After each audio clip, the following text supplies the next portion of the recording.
Elephant Man Podcast Network, grown man conversations dealing with elephants in the room. It's your man DB. Like, subscribe, share, hit the notification bell so you can know when new material is coming out.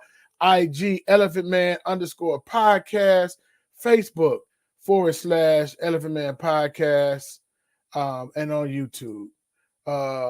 Welcome. It's a nice cold day up here in Northwest Indiana, Chicagoland area. We call this area the region. So hopefully everybody is staying warm and safe and it's all good.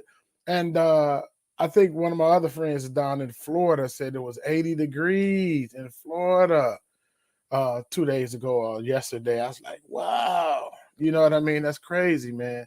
And so we had a snow day from our schools, and we had to do a virtual learning day and all of that good stuff. So very, very interesting. Shalom, blessings to everybody. This is a pre-recorded one. I just want to go into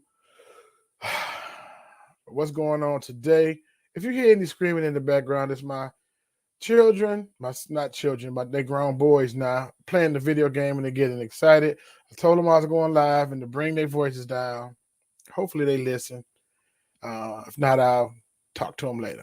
All right, so Canada, Freedom Convoy 2020. They ain't going, right? And it's crazy, man, the way this thing going around with the Canada-United States border. We're going to get into what it is and what's going on with it real quick and give a small update. It's wow. It's been 3 weeks. But I want to start off by sharing this video. And you guys let me know what you think about this video. It's really just 4 little short videos. But check this out. Let's get this going. And let's go. Invoking emergency powers against the truckers who are protesting vaccine mandates. Banks can now freeze their personal accounts, the accounts of anyone linked to the Freedom Convoy. Grady Trimble is live in Ottawa this morning with more on what the truckers have to say about this. Grady, an extraordinary measure by Trudeau. It is, Maria, by invoking this Emergencies Act, which has never been used before in the law's current form. It gives the federal government sweeping powers, including providing local police with federal law enforcement resources. On top of that, you can see the truckers are still here. It also gives the Canadian banks the ability to freeze bank accounts without a warrant of anyone participating in this road blockade, as well as anybody funding it. And if trucks are blocking the road, they can suspend the insurance of those truckers. On top of that, this will expand the scope of money laundering and terrorist financing laws to include and to cover crowdfunding sites like Give, Send, Go, where donations of millions of dollars have been pouring in from all over the world, including the United States and much of it from Canada. And so Give, Send, Go has ignored a court order and provided truckers, they say, with some of the money. But this will now potentially prevent that from happening. I've been talking to the truckers here and asking them, will this change anything for them? You can see in this area, they've grown in numbers, and they tell me that the Emergencies Act won't deter them. When we were talking earlier, you said, I already can't do my job, so, suspending my insurance doesn't do anything. Nope, as soon as the mandates came in to stop us from crossing the border, I was done because that's all I do, so it's nothing new to me. Because you're not vaccinated? No, I am not. The only thing that's going to convince me to leave is us getting our rights and freedoms back. And since this convoy started here in Canada, there's been talk of other movements growing across the United States, and now there's reportedly a people's convoy starting in California with plans, Maria, to make its way across the country to the nation's capital, to Washington, D.C. We will see how that plays out, and if they do something similar, we'll also see what this Emergencies Act does to get truckers off.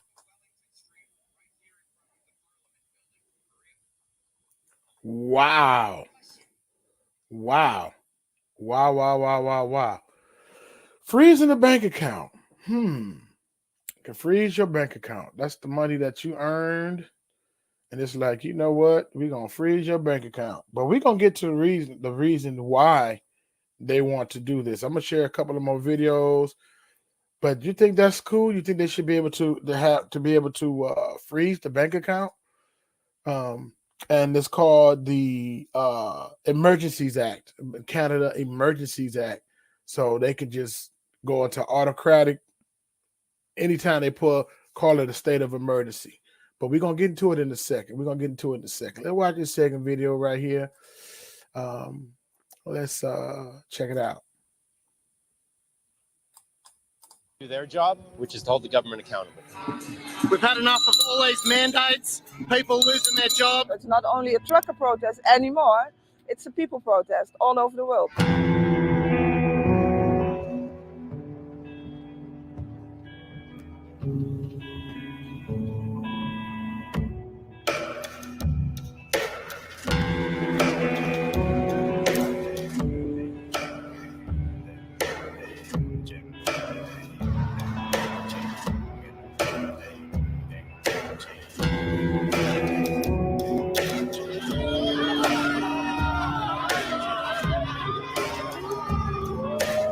Les mesures politiques sont en complet décalage avec ce qui se passe au niveau sanitaire. Et c'est très grave pour notre démocratie. There is thousands of my brothers who live on the road who now feel like there's nowhere to be. They will stay here for a few days and maybe then go to Brussels. For 2 years, they have locked us down, all in the name of a virus that was never isolated. I'm pro-vaccine, but we should be able to decide if we want to have it or not.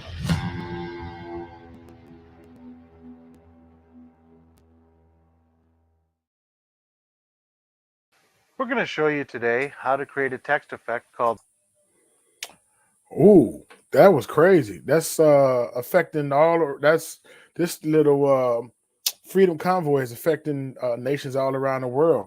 And we've seen some of those nations that was going on, New Zealand, Australia, Jerusalem, United Kingdom, France, and the Netherlands, just to name a few. But again, we're going to show a few more videos, and then we're going to get into it. But you see what they say, that $23 million, the Ambassador Bridge that's going from the United States into Canada, they make $23 million. They hold up $23 million because what they're doing is they're blocking. No one can come and no one can go. They're blocking it. People from coming and trading goods and imports and exports, right? And they say they make up to, I did not know they get paid. They get paid $1.4 billion a day. $1.4 billion a day. And that comes out to $511 billion a year. I'm going to say that again. $511 billion a year. That's bread, right? You know what I'm saying? So they like, no, we finna go have this declare a state of emergency and have a Emergencies Act, right? I'm gonna read something that's going on with that, but they want to freeze the bank accounts of these people. They want to hold these people accountable. They want to prosecute these people. I'm going to share 3 more little videos, and then we're going to go into some numbers. Well, let me know what you guys think about this. Very, very interesting. So all of this happened since these videos that I'm showing you happened since the 15th. But it's been going on for 3 weeks.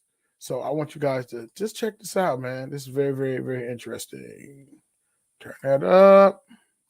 The significance of talks. Guess who isn't? Canada's Justin Trudeau. He's preparing for an all-out offensive against the protesters. On Tuesday, he acquired his greatest weapon, the emergency powers. This means Trudeau can ban protests.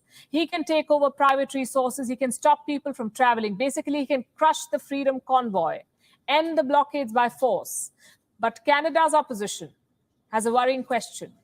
What if the extreme measures make things worse?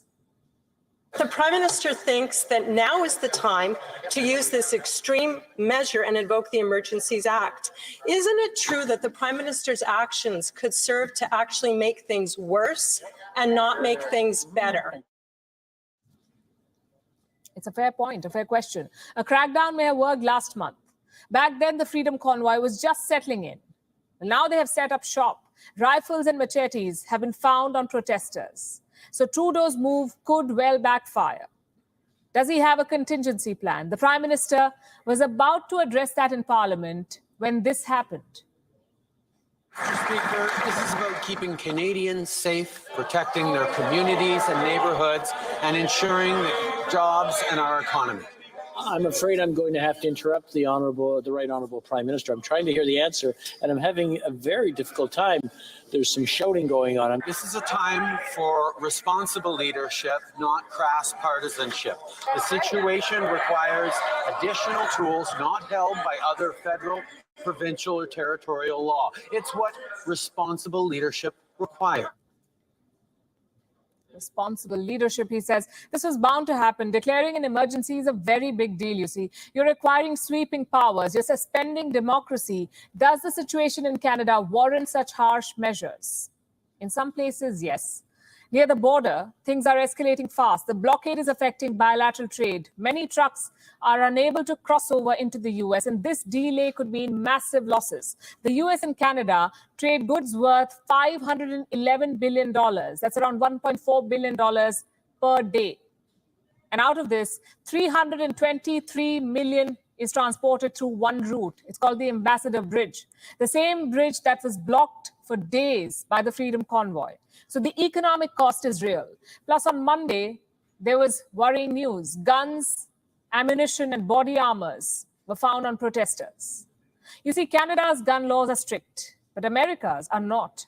If weapons start flowing in from America's border states, things could get out of hand. So in these parts, an emergency may work. But what about in the cities? There, the character of protests is different. Let me show you some pictures from Ottawa. The protesters are largely peaceful. They're bringing giant teddy bears with them. I know it looks fun and harmless, but as we keep saying, these people, these protesters are anti-vaxxers, and they're putting others at risk. They may not be violent, but their demand is unacceptable. Now, Justin Trudeau says the emergency will not apply everywhere. It will be time and geography bound. But we know how these things play out. There is violence. There are trigger-happy police officers. That happens all over the world. And Canada cannot be an exception. So how Trudeau's emergency plays out will have to be seen.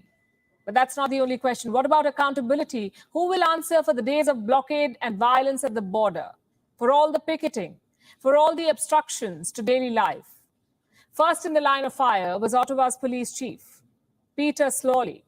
He resigned on Tuesday, and frankly, it was not surprising. Since January, Ottawa was not under his control. It was under the Freedom Convoy's control. Some truckers harassed the residents. They raided food banks. They intimidated people on the streets. What was the police doing when all of this happened? Missing in action, and you cannot really blame them. Their Prime Minister himself fled his residence. So what can you expect the police to do? The fact is, Trudeau himself must take responsibility. First, he mocked the anti-vaxxers. Then he let the Freedom Convoy grow. And now he's planning a full-blown crackdown. The emergency may end the protests. But Canada still has a choice to make. Do they want to stick with this indecisive and clueless Prime Minister? Goin is now available in your country. Download the app now and get all the news on. Wow. So that's very, very, very interesting, man. You know what I mean? Anytime it's a threat to security, safety, or comfort, I wrote down freedom, safety, and comfort. Anytime it's a threat to security, safety, comfort, freedom, then they can just be like, lock it down. It's almost like a martial law, you know, for the United States. But that's crazy how it was like they can end it by force. So you know what that means? That means, you know, gunplay and militarized police and all of that stuff. They can stop travel. They can suspend democracy. I've heard that word, suspend democracy. Also, they call them anti-vaxxers, anti-jabber. You know what I'm saying? Putting others at risk. In what way? Is it because of they didn't take the jab, or they messing with folk money? It's like, you didn't take the jab, now you ain't messing with folk money. So they're gonna build a case against the anti-jab. We call them anti-jab people. I think a lot of them just, again, to my point, was just, look, man, I want to be able to make a choice. You shouldn't mandate to put stuff in me that I don't want in me. Okay, the chief of police quit. Did you see that? The chief of police for Ottawa quit. He is no longer under control, right? So, but this is another thing they might try to do. They're gonna start arresting. I'm about to show that video right now. Seize your rigs and rig accounts and freeze your checking account, right? So these are the things that they're trying to do because they stopping money. But what happens is some people in Canada didn't take the jab. They're supposed to come into the United States and drop off goods and services and a lot of goods and stuff coming from over there. I told you, you see what it said, 1.4 billion a day, 511 billion a year. And so they're like, oh man, you don't have your jab. You can't come over cross border into the state. And they had a little plan in place like in November, and it ended January the 22nd, if I'm not mistaken, January 22nd. And so they're like, hey man, time's up. If you cross that border, you got to make sure you had that jab. Then a lot of truckers do have a jab, but it was some 16,000 who didn't. And those are the ones who got this Freedom Convoy going on. So it's about 16,000 who didn't. Those are the ones who got this Freedom Convoy going on. And it is a mess, bro. Whew. But that's crazy, the things that they want to do. So now they just say, you know what, we're going to start making arrests. And so they just started, even as early as yesterday, making arrests to the Freedom Convoy people. Let's get this going. I might play a little commercial first. Sorry, Brilliant guys. gets you hands-on to help you learn by doing. We've been listening in to Governor Inslee out in the state of Washington here, but we popped up this live look out in Ottawa, Canada right now, where we can see arrests underway as we speak right now. Hundreds of truckers clogging the streets of Canada's capital, standing their ground today, defiantly blasting their horns as police have been pouring in for the majority of the day, threatening to break up this nearly 3-week protest against the country's COVID-19 restrictions. Things really escalating just within the past couple of minutes here as our crews are on the ground there, being pushed off just a little bit. You can see the high media presence. Busloads of police have arrived near Ottawa's Parliament Hill, and workers put up extra fences around the government buildings for safety. Police also began sealing off much of the downtown area to outsiders to prevent them from coming to the aid of the protesters. Police still trying to negotiate with the protesters, trying to persuade them to go home. They want this to remain peaceful right now, but as we've been showing you live, many arrests have been made just within the past couple of minutes here. All right, so this is the last video I want to share. It is talking about the face of this convoy. They arrested the person that is quote unquote the face of the convoy. Let's check this out. Police are now arresting more protesters, including, I believe, Lauren, 2 of the organizers. Correct. Chris Barber, he'll be in court later today, where he's going to face criminal charges for counseling to commit mischief and obstruction of police. Criminal charges here. Now, another organizer, and I'd argue that she has very much become the face of the Freedom Convoy, is Tara Litch. She had her bank account frozen, and she had recently resigned to the fate of arrest. I'll probably be going somewhere tomorrow where I'll be getting 3 square meals a day, and that's okay. I'm okay with that, and I want you to know that I'm not afraid. And let's show video of her arrest. No resistance whatsoever. The cop who did it, if we eventually get to it, didn't even look like he wanted to do it. And what's happening today is the House of Commons will debate Trudeau's emergency powers. Then on Monday, they'll vote on their continued use. Because a lot of people are saying he looks absolutely ridiculous on the world stage. He's dealing with that organizer who went like this so peacefully when she was arrested, who sounds like that. He's acting like a dictator towards her instead of just sitting down and talking with them and using these crazy powers to stop a peaceful protest. Well, now tell us about the American truckers who I believe are now organizing convoys here. There's going to be 3 routes and they're going to crisscross the country. So a political action committee started the American Truckers Freedom Fund. 3 convoys, 2 in Ohio, 1 in California. They take different paths and they end up in Washington, D.C. Crazy, man. It's a wild jive right there. Very, very wild. But I see the movement. I see what's going on. I see the people versus, you know, the higher ups, you know what I mean? And it's very, very interesting. And so I can see how some of the police force and stuff, they getting discouraged and, you know, they don't want to be in harm's way, you know what I mean? Or they telling some police, hey, stand down, you know what I mean? Let it get chaotic, let it get crazy, let it get out of order so we can come in and restore order with our emergency act, with our martial law, with all different things like that. That's just, what I believe. Very, very interesting. I mean, you got to restore, quote unquote, restore order when it get chaotic, but it's just chaotic, man. It's all over the place. And it seems like, until you touch their kingdom, they're not going to really act on it. They're not going to really care about it. You start touching their bread, the little kingdom they built, and it's on and popping. So it's going to be very, very interesting. It's trying to say, okay, what kind of powers do they got? So they're starting to arrest the people so they can get their trucks and traffic moving. And you see people from all over the world. Like I said, New Zealand, Australia, Jerusalem, UK, France, and the Netherlands, just to name a few. People inspire other people. You know what I mean? And we always outnumber the elites. So a lot of times, only thing that's between us and the elites is pretty much 3 things. 1 is the organization.